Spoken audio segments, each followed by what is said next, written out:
12వ వచనం నుండి, యెహోవా ఇశ్రాయేలు ఎదుట అమోరీయులను అప్పగించిన దినమున ఇశ్రాయేలీయులు వినుచుండగా యెహోషువ యెహోవాకు ప్రార్థన చేశాను. సూర్యుడా నీవు గిబియోనులో నిలువుము, చంద్రుడా నీవు అయ్యాలోని లోయలో నిలువుము. జనులు తమ శత్రువుల మీద పగ తీర్చుకుని వరకు సూర్యుడు నిలిచెను, చంద్రుడు ఆగెను అను మాట యాషారు గ్రంథంలో రాయబడి ఉన్నది. సూర్యుడు ఆకాశ మధ్యమున నిలిచి ఇంచుమించు ఒక నాడల్లా అస్తమింప త్వరపడలేదు. యెహోవా ఒక నరుని మనవి వినిన ఆ దినము వంటి దినము దానికి ముందే గాని దానికి తర్వాతే గాని ఉండలేదు. నాడు యెహోవా ఇశ్రాయేలుల పక్షముగా యుద్ధము చేసెను. అప్పుడు యెహోషువయు అతనితో కూడా ఇశ్రాయేలులందరూ గిల్గాలులో ఉన్న పాళెములోనికి తిరిగి వచ్చిరి. ఇక్కడ చాలామంది పారిపోతున్న వాళ్ళందరూ వడగండ్ల చేత చనిపోయిన వాళ్ళు కొద్దిమంది అయితే, ఆ రోజు ఇంకా 5 రాజులు కదండి, చాలా పెద్ద సైన్యం ఉంటుంది. 5 రాజులు, 5 రాజుల సైన్యాలు. కాబట్టి ఒక ప్రక్క నుండి దేవుడు సహాయం చేస్తూ ఉన్నాడు, ఇంకో ప్రక్క నుండి ఇశ్రాయేలు హతమారుస్తూ ఉన్నారు. అయినా కూడా అంతమందిని జయించాలి అంటే ఏమైపోతుంది? సాయంకాలం అయిపోతే యుద్ధ నియమం ఏంటంటే సాయంత్రం 6 అయిందంటే యుద్ధం ఆగిపోవాలి, మళ్ళీ తెల్లవారు యుద్ధం మొదలు పెట్టాలి. కాబట్టి యెహోషువ ఒకటే నిర్ణయించుకున్నాడు, యుద్ధం ఈరోజు మొదలు పెట్టానంటే ఈరోజు ఆగిపోవడానికి వీలు లేదు. ఎలాగైనా ఈ శత్రువుని ఈరోజు నేను పగ తీర్చుకోవాలి, ఈ శత్రువు ఈరోజు అంతమైపోవాలి, రేపటి దినమున నా జీవితంలో కనబడడానికి వీల్లేదు, రేపటికి పొడిగించడానికి వీల్లేదు. అవునా? మనమేమనుకుంటాం, మన సమస్య తీరేదాకా దేవుని సన్నిధిలో కూర్చుంటామా, 1 గంట చేసి రేపు చేసుకుందాంలే మళ్ళీ ప్రార్థన. ఆ సమస్య అలాగే ఉంటుంది. 1 గంట ప్రార్థన చేసుకుని రేపు చేసుకుందాంలే ప్రార్థన అని పక్కన పెట్టి ఇంటి పని, వంట పని, తరగతులు, అవసరమైతే టీవీ కాసేపు, వీటన్నిటికీ సమయం ఇస్తున్నాం. ప్రార్థనకి మాత్రం ఎంత సమయం ఇస్తాం? కానీ ఇక్కడ యెహోషువ చేసిన ప్రార్థన చూడండి, రాత్రంతా నడిచాడు. అదొక పాయింట్ గుర్తుపెట్టుకోండి. రెండవది, ఈరోజు నేను శత్రువు పైన పగ తీర్చుకోవాలనుకుంటే ఈరోజు ఆ శత్రువు హతమైపోవాలి, రేపటి వరకు నేను వాడిని కాపాడడానికి వీల్లేదు, ఈరోజు ఈ సమస్యను నా జీవితంలో ముగించాలి అనే ఒక పట్టుదలతో ప్రార్థన చేశాడు. అక్కడ ఎటువంటి పట్టుదలతో?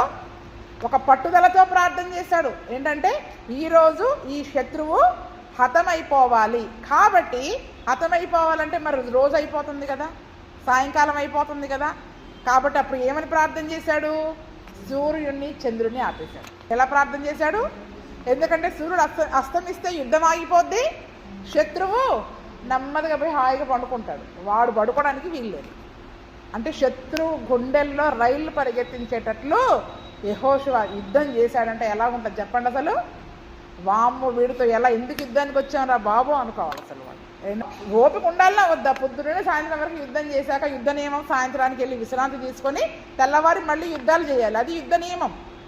కానీ ఇక్కడ శత్రువు హతమయ్యేదాకా మనని నిద్రపోనివ్వను అని చెప్పి నిద్రపోకుండా తిరిగి రాత్రంతా నడిచి వచ్చాడు, తెల్లారంతా యుద్ధం చేశాడు. మళ్ళీ ఆ తెల్లవారి మళ్ళీ సూర్యుడి, చంద్రుడిని ఆపివేసి ఏమంటున్నాడు అక్కడ? సూర్యుడా నీవు గిబియోనులో నిలువు, చంద్రుడా నీవు అయ్యాలోని లోయలో నిలిచిపో. సూర్యుడు అస్తమించొద్దు, చంద్రుడు బయటికి రావడానికి వీలు లేదు. ఎప్పటి వరకు? జనులు తమ శత్రువుల మీద పగ తీర్చుకునే వరకు సూర్యుడు ఆగిపోయాడు, చంద్రుడు నిలిచిపోయాడు. అంటే నిజంగా మనలో శత్రువుని, మనలో ఉన్న పాపాన్ని కానీ అపవాది కార్యాలను కానీ దానిని జయించాలి అన్న పట్టుదల నిజంగా మన హృదయంలో ఉంటే మనము కూడా తప్పకుండా ఇటువంటి కార్యాలు మన జీవితంలో జరుగుతాయి. కానీ అసలు మనకి పట్టుదలే లేదు. కొడుకులు ఏమన్నా కానీ, కూతుర్లు ఏమన్నా కానీ, వాళ్ళ ఆత్మ నరకానికి వెళ్తుందా, పరలోకానికి వెళ్తుందా, రక్షించబడ్డారా లేదా, సమస్యలు అలాగున్నాయి, అన్నీ అలాగే ఉంటాయి. 1 గంట ప్రార్థన చేసుకొని టీవీ చూసుకుంటూ కూర్చుంటాం, లేకపోతే పక్కింటి వాళ్ళతో ముసలమ్మ ముచ్చట్లు పెట్టుకుంటూ కూర్చుంటాం. ఆ సమయాన్ని కూడా నువ్వు ప్రార్థన కేటాయిస్తే తప్ప ఏమన్నా? తప్ప. దీనికే మళ్ళీ పెద్ద భక్తి పరులుగా ఫీల్ అయిపోతుంటాం మనం. ఎలాగా? ఇప్పుడు యెహోషువ ముందు మన ప్రార్థన జీవితం ఎలా ఉంది చెప్పండి? అసలు ఆయన చేసిన ప్రార్థనకి మన ప్రార్థనకి ఎక్కడన్నా ఆయనతో పోల్చుకుంటే ఎంత శాతం ఉన్నాం మనం? మళ్ళీ పోల్చుకోకూడదని కాదు, వాళ్ళలా జీవించాలనే ఇవన్నీ దేవుడు మన కొరకు రాయించాడు. అటువంటి ప్రార్థనా జీవితాన్ని మనం కలిగి ఉంటే ఈరోజు మన జీవితంలో కూడా అటువంటి అద్భుతాలు, ఆశ్చర్యకార్యాలు జరుగుతాయి. అందుకనే సూర్యుడు ఆకాశ మధ్యమున నిలిచి ఇంచుమించు ఒక నాడెల్లా అస్తమింప త్వరపడలేదంట. అంటే ఒక రోజు సూర్యుడు అస్తమించడం ఆగిపోయాడు, రోజంతా ఆపేశాడు దేవుడు. అంటే 2 రోజులు చేయాల్సిన యుద్ధాన్ని ఎన్ని రోజులు చేశాడా ఇప్పుడు యెహోషువ? 1 రోజే. కానీ 2 రోజులు కలిపి 2 రోజుల యుద్ధాన్ని ఒక్క రోజు ఆగకుండా చేశాడు. అంటే మనకి మోకాళ్ళేనే వస్తున్నాయి, ఆయన కత్తి పట్టుకుని యుద్ధం చేయాలి కదా. ఒంట్లో ఒళ్ళు నొప్పులు రావా, చెయ్యి నొప్పి రాదా, కాళ్ళు నొప్పులు రావా చెప్పండి? ఏమండి యుద్ధం అంటే నొప్పులు ఉంటాయా లేదా? మనకు వచ్చే ఈ మోకాళ్ళ నొప్పులకి కాళ్ళ నొప్పులకి 1 గంట కూర్చొని కాళ్ళు అటు ఇటు అనుకుని లేచి తిరుగుతూ ఉంటాం. ఆయన 2 రోజుల యుద్ధాన్ని ఒక్క రోజులో ఎట్లా చేశాడు చెప్పండి? అసలు ఆయన 2 రోజుల యుద్ధాన్ని ఒక్క రోజులో ఎలా చేశాడు ఆయన? అందుకని చూడండి, ఆయనకున్న పట్టుదలను బట్టి యెహోవా కూడా ఆయన మాట విని సూర్యుడికి చంద్రుడికి ఆజ్ఞిచ్చేశాడు. ఎవరికి ఆజ్ఞిచ్చాడు? సూర్యునికి చంద్రునికి ఆజ్ఞిచ్చేశాడు. అందుకనే యెహోవా ఒక నరుని మనవి వినిన ఆ దినము వంటి దినము దానికి ముందే కానీ దాని తర్వాతే కానీ ఉండలేదు. నాడు యెహోవా ఇశ్రాయేలు పక్షముగా యుద్ధము చేశాడు. ఎందుకంటే ఈరోజు నిజంగా మనలో అటువంటి పట్టుదల దేవుడు ఆజ్ఞించాడు శత్రువును హతం చేయమని.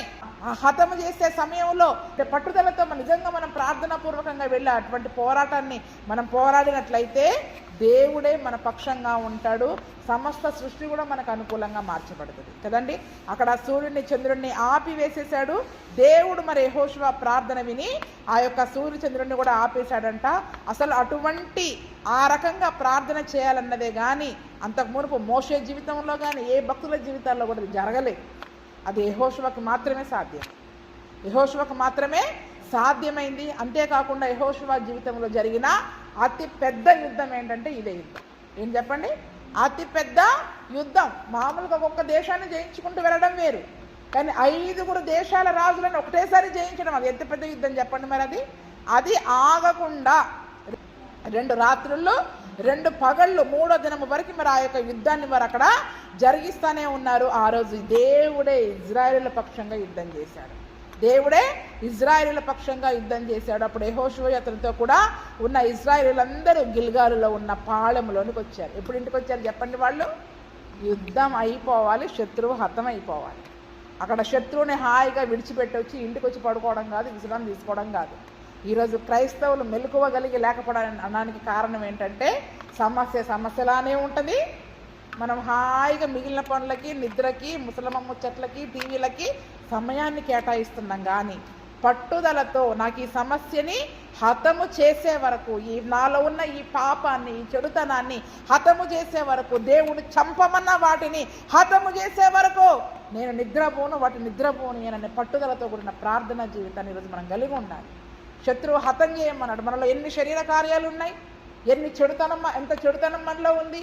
నిజంగా నాలో ఇంత పాపం ఉంది ప్రభువా అని ఆ పాపముతో మనం పోరాడుతున్నామా? అసలు ప్రార్థనలో పోరాడుతున్నామా? అయ్యా రేపటి దినాన్ని నాలో ఉన్న ఈ పాపం కనబడడానికి వీల్లేదు, ఈరోజు నేను పూర్తిగా విడిచిపెట్టేయాలి, నా నోటిని చంపేసుకోవాలి, నా యొక్క చెడు క్రియలను, ఆ తిరుగుబాటు తత్వాన్ని నేను చంపేసుకోవాలి అని అటువంటి పట్టుదలతో నువ్వు కూర్చుంటే దేవుడు ఎందుకు సహాయం చేయడు? దేవుడు ఎందుకు దిగిరాడు మన కోసం అని? కానీ ఏముండదు చెప్పండి? మనకి వాక్యం వినాలన్నా నిద్ర వచ్చేస్తుంటుంది, ప్రార్థన చేయాలన్నా నిద్ర వచ్చేస్తుంటుంది. అపవాది ఏం చేస్తూ ఉంటాడు? నిద్రమత్తు గల ఆత్మను పుట్టించేసి మన జీవితంలో జయ జీవితాన్ని లేకుండా చేస్తూ ఉన్నాడు. ఏం జీవితం లేకుండా చేస్తున్నాడు అంటే ఈరోజు ఎంత జాగ్రత్త కలిగి ఉండాలి. అందుకే పలుమార్లు యేసు ప్రభుల వారు జాగ్రత్త కలిగి ఉండండి, మెలకువ కలిగి ఉండండి, జాగ్రత్త కలిగి ఉండండి, మెలకువ కలిగి ఉండండి. నేను ఎందుకు టీవీ చూడాలి, నేను ఎందుకు ముసలమ్మ ముచ్చట్లు పెట్టాలి, మళ్ళీ పోయి ప్రార్థన చేసుకుంటా అనే మనసు ఎందుకు రావట్లేదు మనకి? ఎందుకు రావట్లేదు చెప్పండి? 1 గంట చేస్తే భక్తిపరులం అయిపోతున్నాం. కానీ శత్రువు చనిపోయే వరకు, నీలో ఉన్న శరీర కార్యాలు చంపే వరకు, నీలో ఉన్న లోకాన్ని చంపే వరకు, అపవాది కార్యాలను చంపే వరకు నేను నిద్రపోను అని మనం నిద్రపోనీయకుండా అటువంటి ప్రార్థనా జీవితాన్ని మనం కలిగి ఉంటే మన జీవితంలో దేవుడు గొప్ప గొప్ప కార్యాలు జరిగిస్తాడు.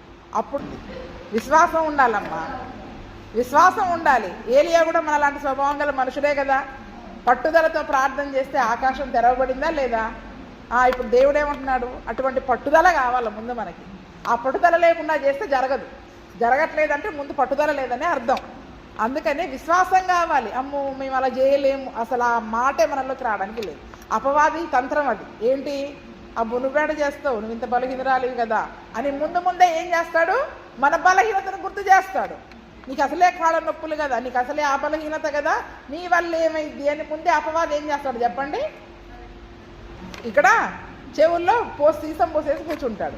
అప్పుడు మేము ఎంత చెప్పినా ఆ సీసం ఏమైపోతూ ఉంటుంది, అడ్డుగా ఉండి ఈ మాటలు చెవిలోకి ఎక్కడంతసేపు మా వల్ల కాదులేండి, వాళ్ళలాగా మేము ఉండలేములేండి, ఇదే పద్ధతి మనలో వస్తూ ఉంది. కానీ అటువంటి విశ్వాసాన్ని, పట్టుదలని ఈరోజు మరి మనం కలిగి ఉండాలి.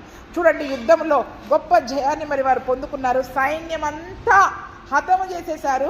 ఈ 5 రాజులు మాత్రం వెళ్ళి ఎక్కడ దాక్కున్నారంట, మక్కేదాలోని ఒక గుహలో దాక్కున్నారంట. అప్పుడు ఆ గుహలో దాక్కున్నారని యెహోషువ విన్నప్పుడు ఏం చేశాడు, ఆ గుహ యొక్క ద్వారాన్ని మూసేశాడు. వాళ్ళు తప్పించుకోకుండా ఏం చేశాడు చెప్పండి కదా. ఇప్పుడు ఒక్కొక్క దేశం మీదకి యుద్ధానికి వెళ్ళాకంటే 5 రాజులు ఒకే దగ్గర దొరికారు. ఇదొక మేలేనా కాదా? చూడండి, ఇదొక మేలే యెహోషువ యొక్క జీవితంలో. వారికి పక్షంగా యుద్ధానికి వెళ్ళినందుకు ఒక్కొక్కరిని జయించేది చాలా సమయం పట్టేది. కానీ ఇప్పుడు 5 రాజులు ఒకే దగ్గర దొరికారు. రాజులందరూ కలిసి ఎక్కడ దాక్కున్నారంట, మక్కేదా అనే ఒక గుహలో పోయి ఈ యెహోషువకి భయపడి, ఎక్కడోడు బాబు, ఎవరితో యుద్ధానికి వచ్చాం మనం, ఏం యుద్ధం చేస్తున్నాడు, అసలు పిచ్చి పెట్టినట్టు యుద్ధం చేస్తున్నాడు, రాత్రి లేదు పగలు లేదు, ఆ సూర్యుడు ఇంకా పోవట్లేదు, ఇది రాత్రా పగలా, తెల్లారిందా, డేటు మారిందా, ఏం అర్థం కావట్లే వాళ్ళకి. అక్కడ ఉన్న వాళ్ళకి అర్థం కావట్లే. యెహోషువ చేసిన ప్రార్థన మనకి తెలుసు, వాళ్ళకి తెలియదు కదా. ఈ సూర్యుడు ఏంటి, ఈ పగలు ఇలా పెరిగిపోతూ ఉందేంటి, ఇంకా చీకటి అవ్వట్లేదు ఏంటని వాళ్ళు యుద్ధం చేసి చేయలేక వెళ్ళి ఒక గుహలో దాక్కున్నారు. గుహలో దాక్కున్న సంగతి యెహోషువ విన్నప్పుడు ఏం చేశాడు, ఆ గుహకు అడ్డంగా గొప్ప రాళ్ళని మోయించేసేసి మనుషులని అక్కడ కాపలా పెట్టేసేసి ఏం చేశాడంట, మీ దేవుడైన యెహోవా మీ శత్రువులు మీ చేతికి అప్పగించున్నాడు కనుక వారిని పట్టణంలోనికి రానియకుండా మీరు నిలువక వారిని తరిమి వారి వెనకటి వారిని కొట్టివేయడనను. వారు బొత్తిగా నశించే వరకు యెహోషువ ఇశ్రాయేలీయులు జనసంహారము చేయుచు కడ తీర్చిన తర్వాత వారిలో మిగిలి ఉన్న వారు ప్రాకారము గల పట్టణములో చొచ్చిరి. అంటే ఈ రాజుల వెనక ఉండే సైన్యాన్ని కూడా వాళ్ళు పూర్తిగా హతము చేసేశారు.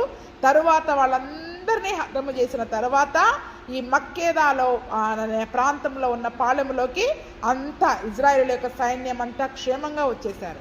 ఆ దినమున 21వ వచనం చూడండి, ఇజ్రాయేలులకు విరోధముగా ఒక్క మాట అయినా ఆడుటకు ఎవనికి నీ గుండె చాలకపోయెను. అసలు ఇజ్రాయేలీలను యెహోవా నామము పెట్టబడిన వారిని ఒక్క మాట అన్నానికి కూడా ఎవడికి గుండె ధైర్యం సరిపోలేదంట. అంటే అంతగా భయపడ్డారు ఇజ్రాయేల్ ప్రజలను చూసి. వీళ్ళేంటి, వీళ్ళ యుద్ధం ఏంటి, వీళ్ళు ప్రార్థన చేస్తే శివుడు అయిపోవడం ఏంటి, అసలు వాళ్ళకి అర్థం కావటం లేదు. ఇంత అద్భుతాలు, ఆశ్చర్యకారాలు అసలు ఎక్కడ జరుగుతాయని యెహోవా నామం పెట్టబడిన ఇజ్రాయేలులను చూసి ఒక్క మాట మాట్లాడడానికి ఒకరికి గుండె ధైర్యం సరిపోలేదు. ఈరోజు క్రైస్తవులను పట్టుకుని ఎంతమంది ఎన్ని మాట్లాడుతున్నారు చెప్పండి. అంటే దేవుడి కార్యాలు మన జీవితంలో మన ద్వారా లోకానికి చూపిస్తే ఒక్క మాట్లాడడానికి ఎవరికి ధైర్యం సరిపోదు. కానీ ముందు మనం సాక్షిగా నిలబడాలి. ఎలా నిలబడాలి?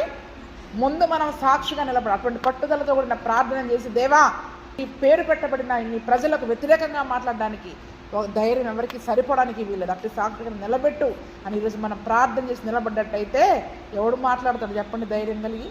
ఎవడు నోరు తెరుస్తాడు చెప్పండి? అని తెరిస్తే వాడు ఉంటాడా? తెరిచినా వాడు ఉంటాడా? దేవుడు ఉండనిస్తాడా? అసలు చూడండి. అందుకనే ఆ దినం ఆ యొక్క ఇజ్రాయేల్ ప్రజలను చూసినప్పుడు అసలు ఎవరికి కూడా గుండె ధైర్యం సరిపోలేదంట. యెషయా గ్రంథం 54:17 చదవండి ఒక మాట. నీకు విరోధముగా రూపించబడబడిన ఏ ఆయుధమునో వర్ధిల్లదు, న్యాయ విమర్శలో నీకు దోషారోపణ చేయు ప్రతివానికి నీవు నేరస్థాపన చేసేదవు. యెహోవా యొక్క సేవకుల నీతి నా వలన కలుగుచున్నది, ఇది వారి స్వాస్థ్యము, ఇదే యెహోవా వాక్కు. అసలు యెహోషువ ఏంటి యుద్ధ నీతి ఏంటి? సాయంత్రం అయితే యుద్ధం ఆపేయాలి కదా, నువ్వు సూర్యుని ఆపేస్తావు. ఎవరిని ఆపేశాడు? యుద్ధం ఆపేయాల్సిన యెహోషువ ఏం చేశాడు చెప్పండి? అక్కడ సూర్యుని ఆపేసి యుద్ధం పొడిగించాడు. అవునా కాదా? అసలు ఆ మాట అడగడానికి కూడా ధైర్యం సరిపోలేదు ఎవరికి. ఆ మాట అడగడానికి కూడా ధైర్యం సరిపోలేదంట. ఎందుకంటే ఇక్కడ చూడండి, వాక్యం ఏమని సెలవిస్తూ ఉంది?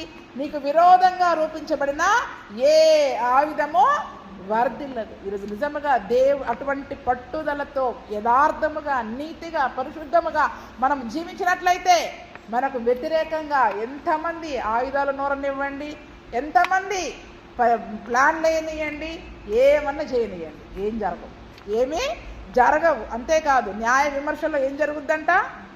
ఈరోజు ఎవరెవరైతే దోషారోపణ చేస్తున్నారో, ఈరోజు ఎవరెవరైతే నిందలేస్తున్నారో, ఎవరెవరైతే ఏలెత్తి చూపిస్తున్నారో వాళ్ళపైన మనము నేరస్థాపన చేస్తాం. ఒకరిని ఏలెత్తి చూపించేటప్పుడు చాలా జాగ్రత్తగా ఉండండి. ఒళ్ళు దగ్గర పెట్టుకొని మాట్లాడండి ఎవరితోటైనా కూడా. ఈరోజు దోషారోపణ చేసే ప్రతి ఒక్కరికి, ఎవరిపైనైతే నువ్వు దోషారోపణ చేసావో వాడు నీపైన నేరస్థాపన మోపుతాడు. దేవుని ముందు వాడు నేరస్థాపన మోపుతాడు. ఎందుకంటే దేవుని నీతి ఈ మాటల వలన కాదు, యెహోవా యొక్క సేవకుల నీతి నా వలనే కలుగుతుంది. ఒక వ్యక్తిని నీతిమంతునిగా మార్చాలన్నా, పరిశుద్ధునిగా మార్చాలన్నా దేవుని వలనే. ఈరోజు ఒక్క మాట మనం ఎదురు తిరిగి మాట్లాడామంటే రేపు దేవుని సన్నిధిలో వాడు నీపైన నేరస్థాపన చేస్తాడు. అందుకే నేను ఎన్నిసార్లు చెప్పా, విశ్వాసులు కూడా ఒకరిని ఒకరు మాట్లాడుకోవడానికి వీల్లేదు. ఏమండి, మనందరం దేవుని ప్రజలమే కదా. దేవుని ప్రజలమే ఒకరికి విరోధంగా ఒకరికి మాట్లాడుకుంటా ఉంటుంటే రేపు దేవునిపై దగ్గర మనం నేరస్థ తీర్పులు నిలబడాలనా లేదా? మరి నోరు కంట్రోల్ చేసుకుంటే అయిపోద్ది కదా, ఆ తీర్పులోనికి రావు కదా. అందుకనే చూడండి, ఈ దినమున ఒకవేళ ఎంతమందినా లెగిసినా కూడా దేవుడు ఏమంటున్నాడు అక్కడ, నీకు విరోధంగా రూపించబడే ఏ ఆయుధమో వర్ధిల్లదు. దేవుని సేవకులుగా ఉన్న వారి జీవితంలో ఎంతమంది ఎన్ని వ్యతిరేకంగా లేగనియండి, అవన్నీ జరగవు. ఎందుకంటే దేవుని యెహోవా వలనే సేవకుల యొక్క నీతి కలుగుతూ ఉంది. అదే దేవుడు వారికి ఇచ్చిన స్వాస్థ్యం. దేవుడు వారికి ఇచ్చిన స్వాస్థ్యం ఏంటి చెప్పండి? దేవుడే వారిని నీతిమంతులనుగా ఎంచి నిలబెట్టినప్పుడు ఏలెత్తి చూపించడానికి ఎవరికి సాధ్యం? యెహోషువ ఆ రోజు చేసిన పనిని బట్టి ఎవ్వరూ ఆయనతో మాట్లాడలేకపోయారు. ఈరోజు ఒకవేళ మాట్లాడే ధైర్యం ఉన్నా కూడా దేవుని యొక్క తీర్పు దినాన ఎవరిపైనైతే నువ్వు ఏలెత్తి చూపించావో వాళ్ళందరూ నిన్ను ఏలెత్తి చూపిస్తారు. అక్కడ వాళ్ళందరూ నీ పైన నేరం మోపేవారిగా ఉంటావు. కాబట్టి ఎంతమందిని మనం అంటున్నామో చాలా జాగ్రత్త కలిగి మనం జాగ్రత్తగా ఉండాలి మన ఆత్మీయ జీవితంలో. అందుకనే ఆ యొక్క మాట అక్కడ ఎందుకు రాయించాడు? ఎవరికైనా కూడా గుండె ధైర్యం సరిపోలే. ఈరోజు మనం ఒక మాట అనడానికి ధైర్యం తెచ్చుకుని నువ్వు అంటున్నావేమో, రేపు తీర్పు దినాన నీ పరిస్థితి ఏంటో ఆలోచించుకున్నావా?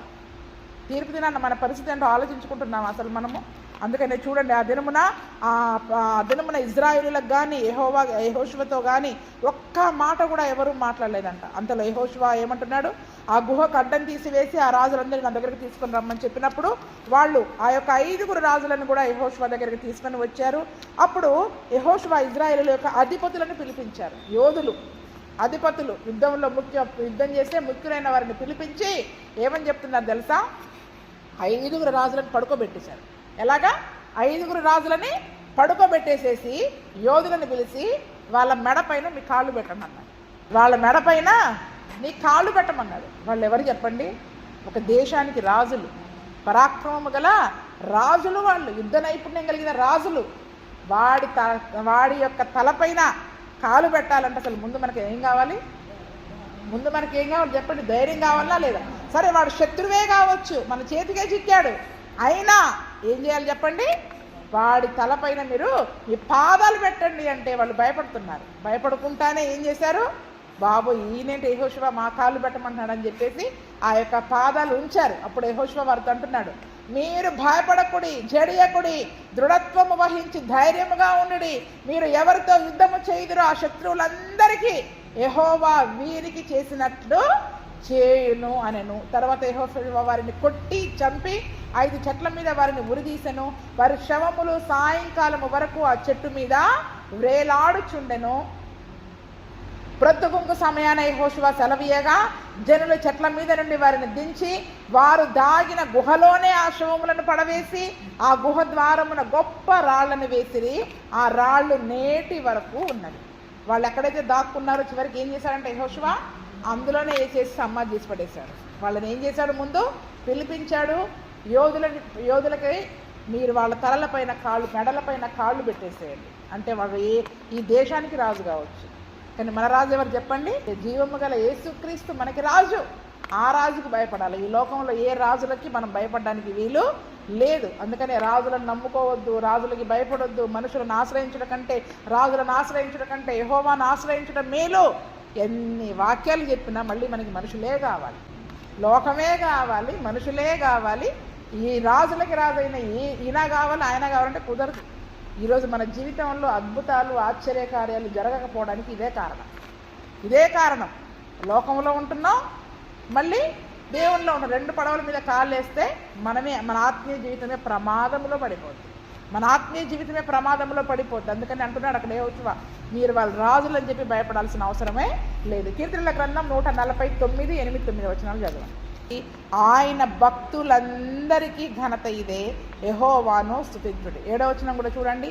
అన్యజనులకు ప్రతిదండన చేయుటకును, ప్రజలను శిక్షించుటకును, గొలుసులతో వారి రాజులను, ఇనుప సంకెళ్లతో వారి ఘనులను బంధించుటకును, విధింపబడిన తీర్పు వారి మీద నడుపుటకును, వారి చేతిలో 2 అంచులు గల ఖడ్గం ఉన్నది.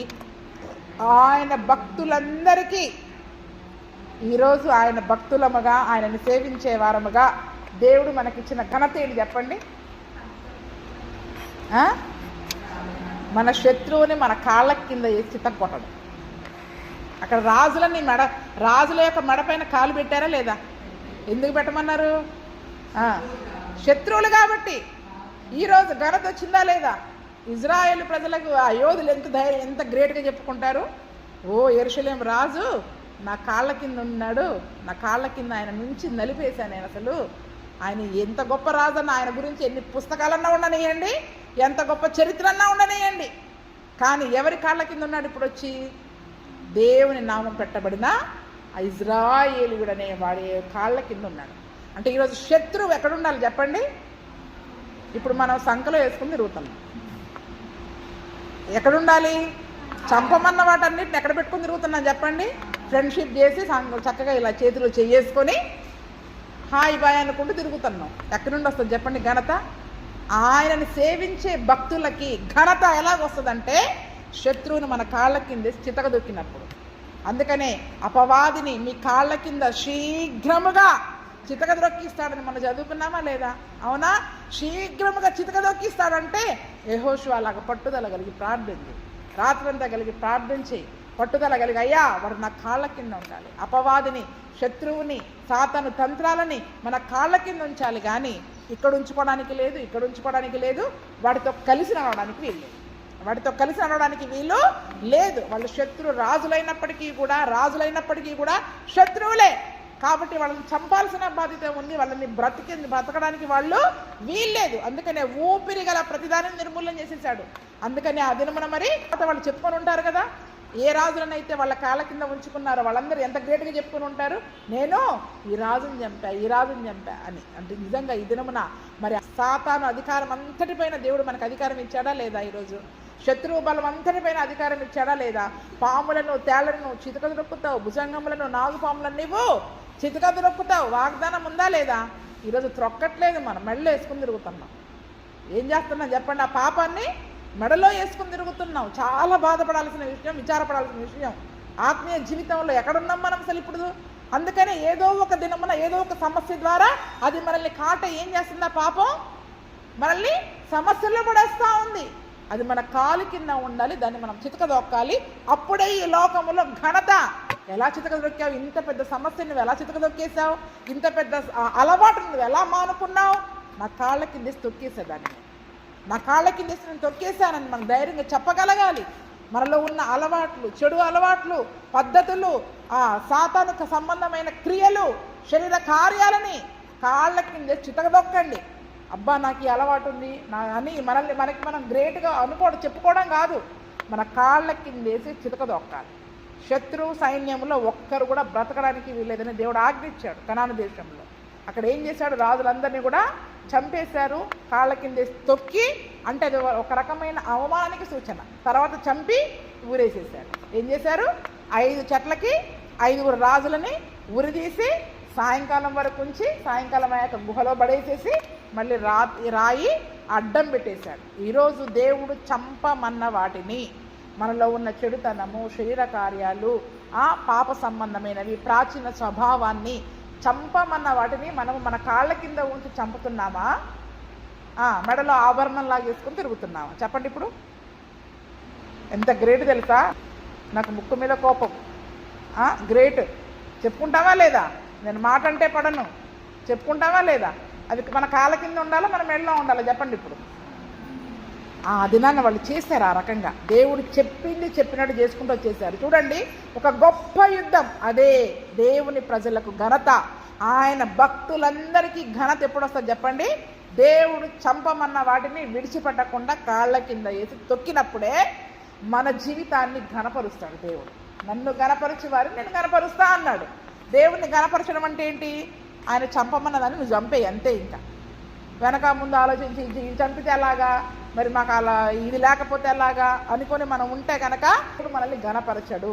దేవుని వల్ల మనకి ఘనత రావాలి అంటే కనుక దేవుడు చంపమన్న వాటిని మరి మనము చంపేయాల్సిందే. ఆ దినం మరి ఆ రకంగా ఆ రాజులందరినీ కూడా చంపేశారు. యెహోషువ యొక్క జీవితంలో 5 రాజులు అతిపెద్ద యుద్ధం అక్కడ ముగిసిపోయింది. ఆ తర్వాత మళ్ళీ వాళ్ళు ఒక్కొక్కసారి ఒక్కొక్క ప్రాంతాన్ని పట్టుకున్నట్టుగా మనం చూస్తూ ఉన్నాం. 28వ వచనంలో మనం చూసుకున్నట్లయితే యెహోషువ మక్కేదాన్ని పట్టుకున్నాడు, రాజును కత్తివాత హతం చేసేసాడు, అక్కడ ఉన్న అందరు నిర్మూలన చేశాడు. ఎరికోకి ఎలా చేశాడో ఆ రాజు మక్కేదా రాజుకి అలాగే చేశాడు. తర్వాత ఏ రాజు? లిబ్నా. మక్కేదా నుండి లిబ్నాకి వచ్చి లిబ్నాతో యుద్ధం చేశాడు, ఆ రాజును చంపేశాడు, అక్కడ ఉన్న వాళ్ళని హతం చేశాడు. ఎరికోకి ఎలా చేశాడో దానికి అలాగే చేశాడు. చూడండి, ప్రతి మాట చోట ఎరికోకి ఎలా చేశాడో దానికి అలాగే చేశాడని అక్కడ రాయబడి ఉంది. అంటే 31వ వచనం, అంతటా యెహోషువ అతనితో కూడిన ఇశ్రాయేలు అందరూ లిబ్నా నుండి ఏ ఊరికి వచ్చారు? లాకీష్కి వచ్చారు. లాకీష్ వారితో యుద్ధం చేశారు. దాన్ని పట్టుకొని అక్కడ ఉన్న వారందరినీ కూడా ఏం చేశారు? కత్తివాత హతం చేశారు. లాకీష్ నుండి గెజరుకు వచ్చారు. గెజరుకు వచ్చి అక్కడ గెజరు రాజు అయిన హోరాము దగ్గరకు వచ్చి ఆ రాజును కూడా నిశ్శేషంగా అక్కడ హతము చేసేసాడు. అక్కడ ఉన్న వారందరూ అక్కడ నుండి ఎగ్లోనికి వచ్చాడు. ఎగ్లోనికి వచ్చి అక్కడ ఉన్న వాళ్ళతో యుద్ధం చేసేసి అక్కడ ఉన్న వాళ్ళని చంపివేశాడు. ఆ యొక్క మిగిలిన ప్రాంతాలకి ఎలాగైతే నిర్మూలన చేసుకుంటూ వచ్చాడో అలాగే నిర్మూలన చేసుకుంటూ వచ్చాడు. 36వ వచనంలో యెహోషువ అతనితో ఉన్న వాళ్ళందరూ ఎగ్లోను నుండి హెబ్రోనుకు వచ్చారు. అక్కడ యుద్ధం చేసి దాన్ని పట్టుకొని అక్కడ ఉన్న రాజుని సమస్త పురములని కత్తివాత హతము చేశారు. ఎక్కడ కూడా ఎవరిని బ్రతకనిచ్చినట్టుగా కానీ వాటిని ఉంచినట్టుగా కానీ చెప్పలేదు. దేవుడు దేన్ని నిర్మూలన చేయమన్నాడు అన్ని నిర్మూలన చేసుకుంటూ వచ్చేస్తున్నాడు. తర్వాత యెహోషువ ఎక్కడికి వచ్చాడు? దెబీర్ దగ్గరికి వచ్చేసాడు. దెబీర్ అనే ప్రాంతాన్ని కూడా కత్తివాతను హతము చేసి అందరు నిర్మూలన చేశాడు. హెబ్రోనుకు లిబ్నాకు దాని రాజుకు చేసినట్లు దెబీరుకు దాని రాజునకు కూడా అక్కడ చేసేసాడు. అప్పుడు యెహోషువ మన్య ప్రదేశమున, దక్షిణ ప్రదేశమున, షెఫెలా ప్రదేశమును, చెరియల ప్రదేశమును వాటి రాజులందరినీ జయించెను. ఇజ్రాయేలుల దేవుడైన యెహోవా ఆజ్ఞాపించినట్లు అతడు శేషమేమీ లేకుండా ఊపిరి గల సమస్తాన్ని నిర్మూలన చేసేసాడు. చూడండి, అసలు అంటే దేవుడు చెప్పిన మాట ఎక్కడ తప్పిపోలేదు, ఎక్కడ తప్పిపోలేదు. ఒక్కరిని కూడా బ్రతకనియాలి. దేవుడు ఒకటే ఆజ్ఞాపించాడు, మీరు ఆ యొక్క ప్రాంతాన్ని స్వాధీనం చేసుకోవడానికి వెళ్ళినప్పుడు ఎవరిని బ్రతకనియొద్దు, అందరినీ హతం చేయాలి, అందరినీ నిర్మూలన చేయాలి. ఏమంటే ఎక్కడైనా జాలి, దయ, కనికరం చూపించాడా? పాపం విషయంలో జాలి, దయ, కనికరం ఉండదని చెప్తా ఉంటాను. ఏ విషయంలో? చెడుతనం విషయంలో, పాపం విషయంలో, శరీర కార్యాల విషయంలో, వాటిని చంపే విషయంలో, వాటిని విడిచిపెట్టే విషయంలో అక్కడ జాలి, దయ చూపించకండి. పాపని చంపాల్సినప్పుడు చంపాల్సిందే. ఆ చంపకపోవడం వల్లనే ఈరోజు మనకి ఘనత రావట్లేదు. మన జీవితంలో అటువంటి అద్భుతాలు, ఆశ్చర్యకార్యాలు జరిగితే అసలు మన చుట్టుపక్కల ఉన్న ప్రాంతాల వాళ్ళు దేవుని నామానికి భయపడతారా లేదా? ఏంటి ప్రార్థన చేస్తే ఈరోజు సూర్యుడు ఆగిపోయాడు, అవునా కాదా? వర్షం పడుతుంది, పొలంలో పని చేసుకుంటున్నారు, ఏసయ్య వర్షం ఆపినా ఆయన కాసేపు గంట ఆపంటే నువ్వు ప్రార్థన చేసావనుకో వర్షం ఆగిపోయింది, చుట్టూన్నోళ్ళు విని ఆశ్చర్యపోతారా లేదా? అంటే ఈరోజు మన ప్రార్థనలో కానీ ఒక మాటలో కానీ ఎందుకు శక్తి లేదు చెప్పండి? పాపమే, మనలో ఉన్న పాపమే. చంపవలసిన వాటిని పూర్తిగా చంపట్లేదు. అక్కడ ఆకార విషయంలో పాపం జరిగినప్పుడు దేవుడు ఏమన్నాడు? శాపగ్రస్తమైంది నిర్మూలమయ్యేదాకా నేను మీతో ఉంటా, నేను మీతో ఉండా. అది నిర్మూలమైతేనే నేను మీతో ఉంటా, అది నిర్మూలమైతేనే నేను మీతో ఉంటా. అప్పటి వరకు కోపోద్రేకం కలిగిన వాడు ఎలాగున్నాడు? వాళ్ళకి దూరంగా ఉన్నాడు. ఓటమి ఏమొచ్చింది వాళ్ళ జీవితంలో? ఓటమి. ఆ శాపగ్రస్తమైన దానిని వాళ్ళు పూర్తిగా చంపేసిన తర్వాత దేవుడు కోపం విడిచి, కోపోద్రేకం విడిచి అప్పుడు వెళ్ళినట్టుగా మనం చూస్తూ ఉన్నాం. అంటే మనలో పాపం ఉన్నంత వరకు దేవునికి కోపం పుట్టించేవారిగా ఉంటాం. దేవుని దగ్గర నుండి మరి ఆ యొక్క అద్భుతాలని, ఆశ్చర్యకార్యాలని ఈరోజు మరి మనము పొందుకోలేము. అందుకని ఇక్కడ యెహోషువ జీవితంలో మరి మనం నేర్చుకోవాల్సిన అతి ముఖ్యమైన సంగతి ఏంటంటే విధేయత చూపించాడు. చంపేశాడు అంతే. ఇంకా రెండో మాట ఎలాగయ్యా అన్న మాట లేదు నోట్లో, ఎలా కుదురుతుంది అన్న మాట లేదు. ఒక్క మాట దేవుని నోట్లో నుండి వచ్చిందంటే దాన్ని జరిగించేయడమే. ఎదురు ప్రశ్న వేసే పనే లేదు. ఇప్పుడు మనందరికీ ఎదురు ప్రశ్నలే, అలా చేస్తే ఎలాగా, ఇలా చేస్తే ఎలాగా. అందుకనే మన జీవితంలో అద్భుతాలు జరగట్లేదు. ఏం జరగట్లేదు చెప్పండి? ఎందుకు చెప్పండి? సూర్యచంద్రులు ఆగిపోయింది, వర్షాలు కురవంది, ఎందుకు? మరి మనం ఎంతసేపు అలా చేస్తే ఎలా, ఇలా ఎదురు ప్రశ్నలు వేస్తూ ఉన్నాం. ఎక్కడ విధేయత చూపించాడు. విధేయత మన జయ జీవితానికి కారణం. ఏం చెప్పండి? దేవుని మాట చెప్పింది చెప్పడం నువ్వు చేసుకుంటూ వెళ్ళిపోండి. మీ జీవితంలో పరిస్థితుల వైపు చూడొద్దు, ఏం జరుగుద్దో చూడొద్దు, దేని వైపు చూడొద్దు. దేవుడు ఈ మాట చెప్పాడు అంటే చేసుకుంటే మీరు వెళ్ళిపోండి. మీ జీవితంలో కార్యాలు జరుగుతాయా లేదా, జయం వస్తుందా రాదా, అప్పుడు మీరు దేవుని దగ్గరకు వచ్చి సాక్ష్యం చెప్పండి. ముందు మనం చెయ్యాలి, విధేయత చూపించాలి, లోబడాలి. ముందు మనం లోబడితేనే మన జీవితంలో జయ జీవితాన్ని చేయగలుగుతాం. చంపమన్న దాన్ని చంపేయాల. నీ కాళ్ళ కింద అపవాదిని తీసుకొచ్చి పెట్టు, తొక్కిపడేయ అంటే తొక్కిపడేయాల. ఆ ఆలోచనలు, మనలో పుట్టించే ఆలోచనలు, మనలో ఉన్న చెడుతనము నీ కాళ్ళ కింద తొక్కిపడే అన్నాడు దేవుడు. తొక్కిపడేయాలా? అమ్మో, దాన్ని తొక్కేస్తే అలాగా మన ఆత్మీయ జీవితాన్ని పాడు చేస్తుంది. అందుకనే చూడండి, యెహోవా ఇజ్రాయేలు దేవుడైన యెహోవా ఆజ్ఞాపించినట్లు అతడు శేషమేమీ లేకుండా ఊపిరి గల సమస్తమును నిర్మూలము చేశాను. చిన్నప్పుడు మనం భాగాహారాలు చేసేటోళ్ళం, గుర్తుందా? చివరికి సున్నా, శేషం ఏం రావాలా? సున్నా వస్తే సున్నా రావాలి, చివరికి సున్నా. అంటే ఈరోజు మన ఆత్మీయ జీవితంలో కూడా మనం లెక్కలేసుకుంటూ వస్తే అసలు పాపం అనేది లేకుండా ఏం రావాలి చెప్పండి? సున్నా వస్తుందా, ఇంకొకటి మిగిలిపోతుందా? 1, 2, 3, 4 మిగిలిపోతే ఇది ఎలా మిగిలిందని మళ్ళీ మొదటి నుంచి లెక్కలు చేసుకుంటూ వచ్చేవాళ్ళం. గుర్తుంది? ఆహారాలు చేసేటప్పుడు ఎక్కడో ఒక చోట ఏమైపోయేది, కొద్దిమందికి 1, 2, 3 మిగిలేది. అది కాదు, సున్నా రావాలి. సున్నా రావాలి అంటే కరెక్ట్ గుణింతం తెలియాలి. అవునా? గుణింతమా దాన్ని ఏమంటారు? ఎక్కాలంటారు. అట్నే గుణింతాలా? గుణింతాలు తెలిస్తే కరెక్ట్గా మనకి ఏమొస్తుంది? ఇది ఈ లెక్క వస్తుంది. అలాగా దేవుని ఆజ్ఞలు అవే గుణింతాలు. దేవుని ఆజ్ఞ ఏం చెప్పాడు అనేది మనకు తెలిస్తే ఇక్కడ శేషం మిగిలింది మన జీవితంలో. పాపము విషయమైన శేషం మిగిలినప్పుడు మన జీవితంలో జయ జీవితాన్ని మనం కలిగి ఉంటాం. ఒకటి మిగిలిందండి తప్పు, ఒక అలవాటు ఉందండి, 2 అలవాట్లు ఉన్నాయండి, ఆ మిగిలినాయి అనుకో, ఆ మిగిలినా కొద్దీ మనం ఇంకా ఎక్కడ ఉంటాం? ఆత్మీయ జీవితంలో ఇంకా మన లెక్క పూర్తిగా అట్లా, ఇంకా మన లెక్క ఆ సున్నాన్ని చేసే లెక్క దగ్గరే ఉండాలి, మళ్ళీ మనం వెనక్కి వెళ్ళి.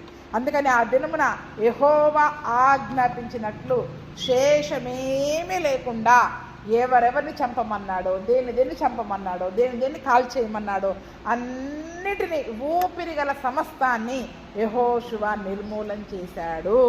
ఈరోజు మన ఆత్మీయ జీవితంలో కూడా దేవుడు చంపమన్న దాన్ని, ఊపిరి గల దాన్ని, ప్రతి దాన్ని నువ్వు చంపుకుంటూ వెళ్ళిపో, విధేయత చూపించు, మన జీవితంలో కూడా అద్భుతాలు జరుగుతాయి. జయ జీవితాన్ని మరి మనం జీవిస్తాం. మన యేసు క్రైస్తవులనే ఆ పేరు చెప్తే మనల్ని చూసి చుట్టుపక్కల వారు భయపడే వారిగా మరి మనం జీవిస్తాం. దేవుని నామానికి మహిమను, ఘనతను ఆయన తెచ్చేవారిగా మరి మనం ఉంటాం. ఆయన నామానికి సాక్షులముగా మరి మనము జీవిస్తాం. అటువంటి కృప ప్రభువైన యేసుక్రీస్తు మనకందరికీ దయచేయునుగాక. ఆమేన్. అక్కడ చూడండి, ఏ ప్రాంతం నుంచి ఏ ప్రాంతం వరకు పట్టుకున్నాడంట? కాదేశు బర్నియా మొదలుకొని గాజా వరకు, గిబియోను వరకు, గోషేను దేశం అంతటిని యెహోషువ జయించాడు. ఇజ్రాయేలు దేవుడైన యెహోవా ఇజ్రాయేలు పక్షముగా యుద్ధము చేయుచుండెను గనక ఆ సమస్త రాజులందరినీ వారి దేశములను యెహోషువ ఒక్క దెబ్బతో పట్టుకున్నాడంట. ఈ అధ్యాయంలోనే ఎంతమంది రాజులు ఉన్నారు చూడండి, దగ్గర అక్కడ 5 రాజులు, మక్కేదా, లిబ్నా తర్వాత లాకీషు, గెజెరు దగ్గర నుండి హెబ్రోను, దెబీరు, షెఫేలా, ఈ ప్రాంతం. అంటే ఒక్క దెబ్బలో 10 రాజ్యాలు జయించేశాడు. రాజ్యాలను జయించుకుంటే వెళ్ళిపోయే శక్తి ఎలాగొచ్చింది చెప్పండి యెహోషువకి? ఎందుకంటే ఇజ్రాయేలు పక్షంగా దేవుడు యుద్ధం చేస్తూ ఉన్నాడు. ఈ ఒక్క దెబ్బతో యుద్ధాలన్నీ ముగించుకొని అప్పుడు వీళ్ళు పాలెంకి వచ్చారు. యుద్ధం ఒక్కొక్క దాన్ని జయించుకుంటూ వెనక్కి రాలే వీళ్ళు. ఎరుకో హాయి ముందు జయించుకున్నప్పుడు వెనక్కి వచ్చేసారు. కానీ ఈ 5 రాజులు ఆ తర్వాత మక్కేదా నుండి మొదలు పెట్టారంటే ఇంకో 5 రాజ్యాలు జయించాక అప్పుడు మళ్ళీ గిల్గాలకు వచ్చి రెస్ట్ తీసుకున్నారు. ఆత్మీయ పోరాటంలో మనం ఎక్కువ విశ్రాంతి కోరుకుంటాం, కానీ ఇక్కడ యుద్ధాలు ఎక్కువ, విశ్రాంతి తక్కువ.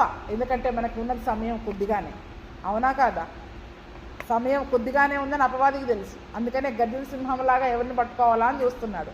ఇప్పుడు మరి సమయం కొద్దిగా ఉందని మనం గ్రహించి సమయాన్ని సద్వినియోగం చేసుకుంటూ మనం ఎంత జాగ్రత్తగా సమస్యలను జయించాలి, అపవాదం జయించాలి, లోకాన్ని పాపాన్ని జయించి పరిశుద్ధమైన జీవితాన్ని జీవిస్తూ దేవుని కొరకు ఎదురు చూడాలి. చెప్పండి, ఇప్పుడు అది రాకడ కొరకు సిద్ధపడి ఉండాలి కదా. ఏ సమయంలో దేవుడే రాకడ ఉంటుందో తెలియదు మనకి. కాబట్టి మరి మనం సిద్ధపడి ఉండాలి అంటే ఇంకా ఇది విశ్రాంతి తీసుకుంటూ ఉండే కాలం కాదు. మెలకువగలిగి ఆత్మీయ పోరాటాలను మనం జయించుకుంటూ దేవుని కొరకు జయ జీవితమును జీవించే వారముగా ఉండే కృపను ప్రభువైన యేసుక్రీస్తు మనకందరికీ దయచేయును గాక.